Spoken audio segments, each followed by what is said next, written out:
পহেলা বৈশাখ একদিনের অনুষ্ঠান হলেও আমরা এখানে কিন্তু পুরো এপ্রিল মাস জুড়ে পহেলা বৈশাখ উদযাপন করি, কারণ আমরা সবাই এখানে খুবই বিজি থাকি।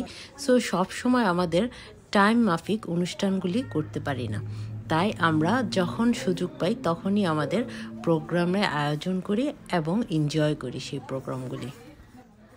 ওই সবসময়ই বলতো ওর বাসায় কেন আমরা পার্টি করি না, তাই এবারের পহেলা বৈশাখের পার্টিটা ওর বাসায়ই হলো। ওর বাসাটা খুবই সুন্দর করে সাজিয়েছিল, পুরো বাসাটা খুব সুন্দরভাবে মিরর দিয়ে বিভিন্ন শোপিস দিয়ে খুব গোছানো ছিল। ওর বাসাটা খুব ভালো লেগেছে। ছেলেদের বলা হয়েছিল তারা পাঞ্জাবি পরবে, তারা চেষ্টা করেছে পাঞ্জাবি পরার জন্য, আর আমরা সাদা লাল শাড়ি পরেছিলাম। যে যার মতো সবাইকে অসম্ভব সুন্দর লাগছিল। সবাই কিচেনে চা তৈরিতে ব্যস্ত ছিল আর আড্ডায় মশগুল ছিল। সো সেই সময়টাও খুব মজার ছিল, সবাই খুব মজা করছিলাম, কারণ সবাই একসাথে হলে যেটা হয় সবাই বিভিন্ন ধরনের টপিক নিয়ে আলোচনা করি, চা বানাই, চায়ের সাথে পেঁয়াজু ছিল, পেঁয়াজুটাও খুব মজার হয়েছিল।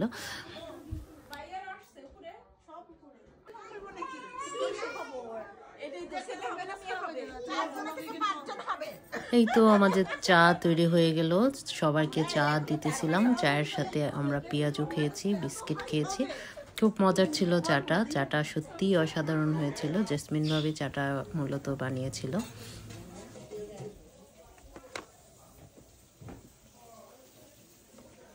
চা খাওয়ার পর্ব শেষে আমাদের মুহূর্তটাকে ধরে রাখার জন্য ছবি তোলার প্রস্তুতি নিচ্ছিল সবাই।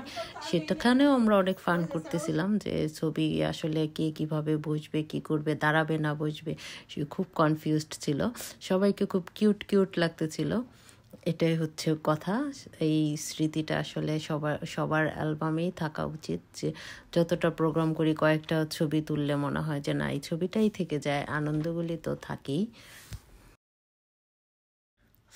ওই সবসময় সুন্দর করে ছবি তোলা, আর ওর ছবিগুলি অসম্ভব সুন্দরও লাগে।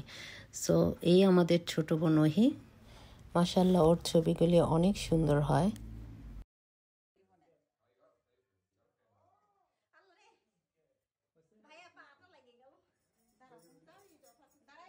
ছবি তোলার পর্ব শেষ করে এখন আমাদের ডিনারের পালা। ডিনারে আমাদের থাকছে পান্তা ভাত, তো থাকবেই, পান্তা ভাতের সাথে পেঁয়াজু, বিভিন্ন ধরনের ভর্তা, বেগুন ভর্তা, আলুর ভর্তা, শুটকির ভর্তা ছিল, করলা ভাজি ছিল, ইলিশ মাছ না থাকলেই নয়, সেটার সাথে ছিল গরুর ভুঁড়ি, চিংড়ি মাছ আর ডাল, মুরগির মাংসও ছিল এর সাথে। সব খাবারগুলি অসম্ভব মজার ছিল।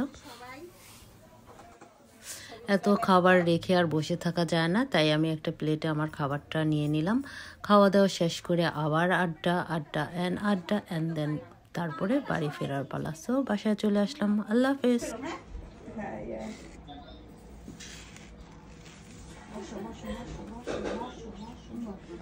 ও আর একবার খাবে না, রাবিয়া জলদি কিন্তু মুখের ইয়েটা